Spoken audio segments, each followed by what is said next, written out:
மீஞ்சூரில் 1999 per square ஃபீட்டுக்கு தனியவேலன் estates 24ஆம் தேதி ஒரு பெரிய சைட் லான்ச் பண்ணுறாங்க. லான்ச்சிங் ஆஃபராக ஒரு கோல்ட் காயின் ஃப்ரீயாக தராங்க. பட்டா, ஈசி, ரிஜிஸ்ட்ரேஷன் எல்லாமே ஃப்ரீ. ஸ்க்ரீனில் தெரியிற நம்பருக்கு கால் பண்ணுங்கள். நண்பர்களுக்கு வணக்கம்.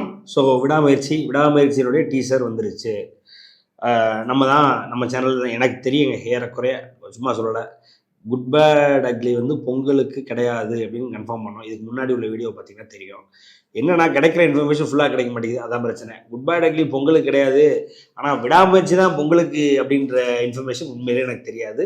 குட் பேட் அக்லி பொங்கலுக்கு கிடையாதுன்னு நம்ம கன்ஃபார்ம் பண்ணோம். லாஸ்ட் வீடியோவை நான் சொன்ன மாதிரி பார்த்தீங்கன்னா தெரியும்.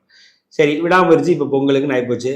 விடாமுயற்சியோட டீசரும் வந்துருச்சு. டீசர் எப்படி இருக்குது, என்ன ஏது, டீசரோட பிரேக் டவுனுங்கும் போது தான் ஞாபகம் வருது. பிரேக் டவுன் தான் டீசரே. அதாவது நம்ம தான் அதையும் ஓப்பன் பண்ணோம். இதெல்லாம் எதுக்கு பெருமைக்காக சொல்கிறேன்னா அப்படின்னா, நம்ம எவ்வளவு துல்லியமாக இன்ஃபர்மேஷனை கொடுத்துட்ருக்கோம் அப்படின்றத நம்ம சொல்லிக்கிட்டே இருக்க வேண்டிய கட்டாயத்தில் இருக்கோம். ஏன்னா இன்னைக்கு உண்மையான இன்ஃபர்மேஷன் வந்து சினிமாவை பற்றி கிடைக்கிறது பல நேரத்தில் வந்து ரொம்ப கஷ்டமாக இருக்குது. அப்போது நம்ம உண்மையை தேடி கொடுக்குறோம், மெனக்கெடுறோம் இல்லையா? அந்த மெனக்கெடலாம் நம்ம சொல்லி காட்டுறதுல எந்த தப்பும் இல்லைன்னு நான் நினைக்கிறேன். அதனால தான் சொல்லணும்னு நினைக்கிறேன். அதுவும் அவர் தல அஜித்தை பற்றியான இன்ஃபர்மேஷனை இவ்வளோ தூரம் வெளியில் உட்காந்து பேசணுன்னே பேசுகிறேன். ஏன்னா அவருக்குன்னு ரெப்ரசன்ட் பண்ணி இங்கே பேசுறதுக்கு ரொம்ப கம்மியான பேர் தான் இருக்காங்க. ஏன்னா அவருடைய ரசிகர்கள் வந்து இன்னைக்கு ஏறக்குறைய சூப்பர் ஸ்டார் ரஜினிகாந்துக்கு அப்புறம் இவ்வளோ ஆக்ரோஷமான ரசிகர்கள் இந்த டியர் ஆக்டர்ஸில் இருக்கிறாங்க, இவ்வளவு பேர் இருக்கிறாங்கன்னா அதை தல அஜித்துக்கு தான். ஆனால் அவர் மன்றம் வேண்டாம், எதுவுமே வேண்டாம், எனக்காக யாரும் எங்கேயும் கூட வேண்டாம், எனக்காக எதுவும் பேச வேணாம் அப்படின்றதுனால எல்லாம் அவங்க வேலையை பாருங்க, உங்களுடைய குடும்பமும் உங்களுடைய சொந்த கரியரை பாருங்கன்னு சொன்னதுனால அந்த ஒரு வார்த்தைக்காக கட்டுப்பட்டு எல்லாருமே வந்து அவங்களுடைய வாழ்க்கையை வாழ்ந்துக்கிட்டு இருக்காங்க. அவருடைய படம் வரும்பொழுது கொண்டாடிட்டு அதோட அமைதியாடுறாங்க. ஸோ அவரை ரெப்ரசன்ட் பண்ணி பேசுறதுக்கு ஒருத்தர் வேணும் அப்படின்ற ஒரு நோக்கம். அந்த நோக்கத்தினால தான் அவருடைய விஷயங்களை, அவர் சார்ந்த விஷயங்களை தேடி தேடி கொடுத்துட்டு இருக்கோம் நம்ம சேனலில். நானுமே எந்த அளவுக்கு என்னால் என் சக்திக்கு மீறி அவரை பற்றியான உண்மைகளை பல மீடியாக்கள்லையும் பல டிவி சேனல்லையும் பேச முடியுமோ பேசிகிட்டு இருக்கேன். ஸோ அதுதான், அதை வந்து நான் தெரியப்படுத்தணும், உண்மையிலே தெரியப்படுத்தணும்னு மனசுல இருந்து யோசித்தேன். ஸோ குட் பேட் அக்லி படம் வந்து பொங்கலுக்கு கிடையாதுன்னு சொன்ன மாதிரி அது பொங்கலுக்கு கிடையாது, ஆனால் விடாமுயற்சி பொங்கலுக்கு இருக்குன்றது ஒரு பெரிய ட்விஸ்ட்டு. ஸோ விடாமுயற்சி அப்படின்ற அந்த டீசரு அதை வந்து ரிலீஸ் பண்ண விதத்தை முதல்ல பேசுவோம். என்னன்னா, ஒவ்வொரு நடிகனுக்கும் என்னன்னா, தன்னுடைய படம் வந்து எப்படியாவது ஓடிடாதான்ற ஒரு ஆசை இருக்கும். ஏதாவது ஒன்று பண்ணுவோம், ஏதாவது ஒரு கான்ட்ரவர்சியை கிரியேட் பண்ணுவோம், ஏதாவது வந்து ஒரு மார்க்கெட்டிங்கை பிளான் பண்ணுவோம், ஒரு பெருசாக ஒரு இடத்துல போயிட்டு ஒரு செலவழித்து அதை படத்தை பற்றி ப்ரமோஷன் பண்ணுவோம், அந்த படத்தை பற்றி சோஷியல் மீடியா ப்ரமோஷனுக்காக பே பண்ணுவோம், பல பேர்கிட்ட காசு கொடுத்து பேச வைப்போம் யூடியூப்ல, அது இதுன்னு ஒவ்வொரு நடிகர்களும் போடாத குட்டிக்கரணம் இல்லை, அவ்வளவு குட்டிக்கரணம் போட்டு தன்னுடைய படத்தை வந்து இது பண்ணிட்டு இருக்காங்க.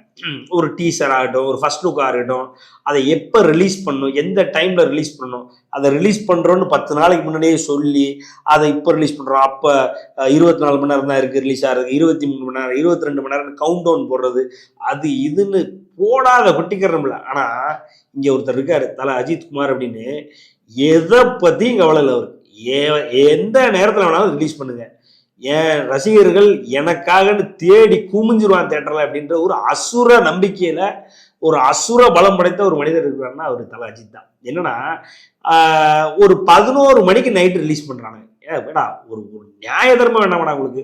என்னதான் அவ்வளவு ஒரு ஆக்ரோஷமான ரசிகர்கள் இருந்தாலும் நைட்டு 11 மணிக்கு ஒரு டீசர் ரிலீஸ் பண்ணுறீங்க அப்படின்னா அவங்களுக்கு அது கஷ்டமாக இருக்குமா இருக்காது? ஒன்று யோசிக்கணும். நீங்கள் என்னன்னா, 11 மணிக்கு ரிலீஸ் பண்ணி அது எவ்வளோ வியூஸ் போதோ போட்டோம், அது எத்தனை பேரை போய் சென்றடையட்டும், அந்த டீசரை ரிலீஸ் பண்ணி நம்ம வந்து இந்த பசங்களை கெடுக்க வேண்டாம் அப்படின்னு அஜித் தரப்புலேருந்து நினைக்கிறாங்க. அப்படி இல்லைன்னா அஜித் குமார் நினைக்கிறாரு அப்படின்னா அது நியாயம்தான், இல்லைங்கள. ஆனால் இங்கே அவங்களுக்கு இருக்கிற ப்ரெஷரை பாருங்க. இன்னைக்கு ஒன்றும் இல்லை, அதாவது ஒரு லியோவினுடைய ஒரு அனௌன்ஸ்மெண்ட் டீசர் வருது. அந்த லியோவினுடைய அனௌன்ஸ்மெண்ட் டீசரை 10 நிமிஷத்துல பந்தாடிடுவாங்க அஜித் ஃபேன்ஸ். ஏன்னா அஜித் ஃபேன்ஸ் அவ்வளோ ஆக்ரோஷமானவங்க. 10 நிமிஷம் போதும், லியோன்ற ஒரு படமே இல்லாமல் ஆக்கிடுவாங்க. லியோவுக்கு கொடுத்த ஹைப்புல அந்த டீசரை லியோவுக்கு ரிலீஸ் பண்ண மாடல்ல விடாமுயற்சி ரிலீஸ் பண்ணியிருந்தா. ஆனா இவங்க என்ன பண்றாங்க, 11 மணிக்கு ரிலீஸ் பண்றாங்க, 11 மணி 8 நிமிஷம் ரிலீஸ் பண்றாங்க.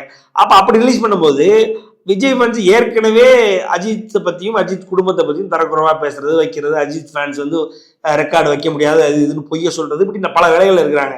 இப்படி 11 மணிக்கு ரிலீஸ் பண்ணா அவங்க எப்படி வந்து அந்த ரெக்கார்டெல்லாம் செட் பண்ணி எப்படி வந்து காம்படிஷன்றது இருக்குல்ல, அந்த காம்படிட்டர்ஸ்ட பேச்சு வாங்கணும் அப்படின்ற ஒரு இடத்துல வரும்போது அந்த ரசிகர்கள் வந்து தோற்கடிக்கப்படுறாங்கல்ல, அதையும் யோசிக்கணும். என்னன்னா நீங்க வந்து உங்களுடைய நோக்கம் வந்து நல்ல நோக்கம் தான், ஆனா அந்த நோக்கத்தினுடைய ரெப்பகேஷன்ஸ் யாருக்கு வருதுன்னா அஜித் ஃபேன்ஸுக்கு இருக்கு. ஒண்ணும் இல்ல, அந்த லியோவுக்கு கொடுத்த ஹைப்பை கொடுத்து, லியோ டீசருக்கு கொடுத்த ஹைப்பை கொடுத்து, லியோ அனௌன்ஸ்மெண்ட் டீசரை விட்ட மாதிரி இந்த விடாமுயற்சியை விட்டுருந்தாங்கன்னா இன்னைக்கு லியோன்னு ஒரு படம் வந்தது, அந்த டீசர் வந்தது இல்லாம ஆக்கியிருப்பாங்க. நேற்று நைட்டு வந்து கிட்டத்தட்ட இப்போ வரைக்கும் நம்ம பேசிக்கிட்டு இருக்கக்குள்ள ஒரு 8 மில்லியன் ரியல் டைம் வியூஸ் போயிருக்கும் பொழுது, இந்த 8 மில்லியன் ரியல் டைம் வியூஸ்லாம் வந்து அஜித் ஃபேன்ஸுக்கு சர்வ சாதாரணம். எனக்கு தெரியும் 1 மணி நேரம் அவங்களுக்கு போதும். ஆனா இது சொல்லாம கொள்ளாம நீங்க 11/8 ரிலீஸ் பண்றேன்னு ஒரு நாளைக்கு மேல சொல்லியிருந்தா கூட வச்சு செஞ்சிருப்பானுங்க. இதுக்குள்ள 1 மணி நேரத்துக்கு முன்னாடி, 1 மணி நேரம் கூட இல்ல, ஒரு 40 நிமிஷம் 30 நிமிஷத்துக்கு முன்னாடி தெரியப்படுத்துறாங்க. அப்ப பாதி அஜித் ஃபேன்ஸ் தூங்கவே விரும்பாங்க. அஜித் ஃபேன்ஸ் தமிழ்நாடே பாதி தூங்கி இருக்கும்.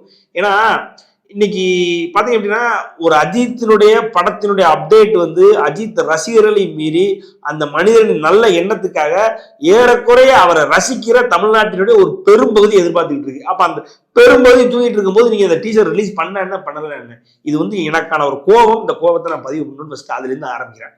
ரெண்டாவது டீசர் எப்படி இருக்கு அப்படின்னா, எனக்கு தெரியும் இந்த ஃபாரின் லாங்குவேஜ்ல மூவி பார்க்கும்போது ஹாலிவுட் நான் சொல்லுவேன், இந்த ஹாலிவுட் மாதிரி இருக்கு அப்படின்னு பொதுவாக சொல்லலை. இந்த நீங்க நல்லா பாத்தீங்க அப்படின்னா இந்த ஜெர்மன் மூவிஸ், போர்த்துகீஸ் மூவிஸ், அதே மாதிரி ஸ்பானிஷ் மூவிஸ் இதெல்லாம் பாத்தீங்கன்னா அதுல ஒரு வைப் இருக்கும். ஒரு கலர் கிரேடிங்கு, ஒரு ஃப்ரேம்ஸு, அதே நேரத்தில் அதுல வர்ற ஆக்டர்ஸோட அந்த ஒரு ஆரா, அதை பார்த்த மாதிரி தான் இருந்தது. எனக்கு நேற்று பார்த்த அந்த டீசர், தயவு செஞ்சு சத்தியமா சொல்றேன், சும்மா பேச்சுக்காக அவரை பத்தி பெருமையா பேசணுன்றதுக்காண்டி சொல்லல, நீங்களும் மறுபடியும் அதை எடுத்து போட்டு பாருங்க. நான் சொல்லும்போது அது பார்க்கும் பொழுது வெளிநாட்டு படங்களினுடைய ஏதோ ஒரு படத்தினுடைய டீசர் அப்படிதான் எனக்கு தோணுச்சு.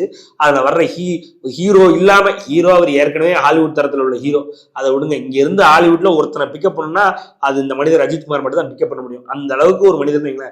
அதை தவிர வர்ற எல்லாருமே, அர்ஜுன் எடுத்துக்கோங்க, ரெஜினா எடுத்துக்கோங்க, த்ரிஷா எடுத்துக்கோங்க, எல்லாரும் ஒரு மாதிரி கிளாஸியா ஏதோ ஒரு ஃபாரின் ஆக்டர்ஸ் மாதிரி ப்ராப்பரா இருக்காங்க.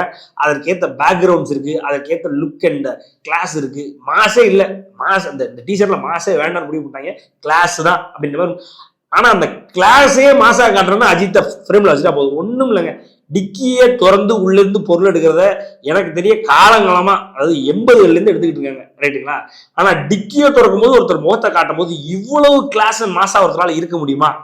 அந்த ஃப்ரேம்ல அப்படி பொருந்தி ஸ்கிரீன் பிரசன்ஸ்னு பார்த்துருப்பேன். அதாவது ஸ்கிரீன்னா ஒன்றும் இல்லை, நம்பர் ஆஃப் ஃப்ரேம்ஸ் வந்து ஓடிக்கிட்டே இருக்கும், அதான் ஸ்கிரீன்ல பிரசன்ஸ் இருக்கலாம். ஆனா ஒரு ஃப்ரேம்ல ஒரு மனுஷனால இவ்வளவு பிரசன்ஸை காட்ட முடியுமா அப்படின்னா அது அஜித் தான். அந்த மாதிரி இருக்கு ஒவ்வொரு ஃப்ரேமும். கதவை திறந்து இறங்கி வர்றாரு, அவ்வளவு ஸ்வாக் இருக்கு, ஸ்வாக் அப்படி ஒரு ஸ்வாக் இருக்கு, அப்படி ஒரு அருமையா இருக்கு. டீசர்ல சும்மா அதை போடுறேன் இதை போடுறேன், இருக்கிறதுலே படத்துல பெஸ்ட் டைலாக போடுறேன், இருக்கிறதுலே படத்துல வந்து ஒரு ரொம்ப ஒரு ஒரு ஹாண்டடான ஒரு சீனை போடுறேன், அது இதுன்னு எதுவுமே இல்லாம அந்த இந்த மீட்டர்ல தான் நான் படத்தை எடுத்து வச்சிருக்கேன். அதே மீட்டர்ல சிம்பிளா படத்தினுடைய டீசரை அழகா கட் பண்ணியிருக்காரு. இதுல என்னன்னா ஹீரோவோட இன்ஃபுளுன்ஸ் இல்லை, எனக்கு இது வேணும் அது வேணும்னு அந்த ஹீரோ போட்டு நைன்னு பண்ணி தான் நீங்க பல டேரக்டர்ஸ் அவுட் ஆகிறாங்க. நீங்க பல டேரக்டர்ஸ் அவங்களோட மைண்ட் செட்டே மாறுது. ஆனா இந்த நடிகர் வந்து இந்த மகிழ் திருமேனின்ற இந்த டைரக்டரை எந்த ஒரு பிரஷரும் போடல, எனக்காகன்னு மாசா ஒரு சீனை வைக்கிறேன், அதை வைக்கிறேன், இதை வைக்கிறேன், ஒரு ஹூக் சீனை வச்சு இந்த சீனை வச்சு நான் தியேட்டருக்கு வர வைக்கிறேன், எதுவுமே தேவையில்லை. உன் இஷ்டத்துக்கு கட் பண்ணி அழகா கட் பண்ணி அருமையான டீசர் நேற்று ரிலீஸ் ஆன டைம் தான் தப்பே ஒழிய டீசரோட மாஸ்ல எந்த குறையும் இல்லை, அவ்வளவு அழகா எடுத்து வச்சுட்டாங்க டீசரு. சரி, மியூசிக் யார் இந்த குரூப் இருக்காங்களே, இந்த பாலையா படத்தை ரீமேக் பண்ண போறாங்க, நம்ம சொல்லிக்கிட்டே இருப்போம் எப்படி பாலையா வந்து மோஸ்ட் ட்ரோல்ட் ஆக்டரோ அதே மாதிரி தமிழ்நாட்டுல மோஸ்ட் ட்ரோல்ட் ஆக்டர் விஜய் அப்படின்னு. கடைசியில பாலையா படத்தையே ரீமேக் பண்ற அளவுக்கு விஜய் வந்துட்டாருன்றது ரொம்ப ரொம்ப என்ன சொல்றது துன்பியல் சம்பவம் தான் விஜய்க்கும் விஜய் ஃபேன்ஸுக்கும்.